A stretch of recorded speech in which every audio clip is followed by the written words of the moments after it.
சவுச்சவுல ஒரு சூப்பரான ரெசிபி இன்றைக்கி ரெடி பண்ணலாமா? அதுக்கு சவுச்சவு நல்லா குட்டி குட்டியாக கட் பண்ணிவிட்டு குக்கரில் ஆட் பண்ணிக்கணும். அதுக்கு தேவையான அளவுக்கு பாசிப்பருப்பு இதையும் ஆட் பண்ணிட்டு தேவையான அளவுக்கு தண்ணி ஆட் பண்ணி குக்கரில் ஒரு 3 விசில் மீடியம் ஃப்ளேமில் வச்சு எடுத்துக்கணும். நல்லா வெந்ததுக்கப்புறம் இதுக்கு ஒரு மசாலா பேஸ்ட் வந்து ரெடி பண்ணிடணும்.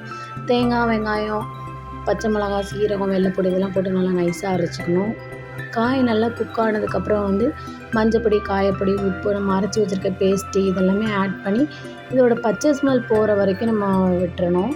அதுக்கப்புறம் வந்து பச்சை ஸ்மெல் போனதுக்கு இதுக்கு ஒரு தாளிப்பு கொடுத்துக்கலாம். அதுக்கு என்னெல்லாம் ஆட் பண்ணணும்னா, எண்ணெய் ஊற்றி கடுகு, உளுத்தம் பருப்பு எல்லாமே போட்டுட்டு நல்லா வெடிச்சதுக்கப்புறம் வெங்காயம், அது கூடவே வந்து கொஞ்சம் கருவேப்பிலை இதெல்லாம் போட்டு சீரகம் இதெல்லாம் போட்டு தாளித்து எடுத்துக்கணும். தக்காளி வேணும்னா ஆட் பண்ணிக்கலாம், வேண்டாதவங்க ஸ்கிப் பண்ணிக்கலாம்.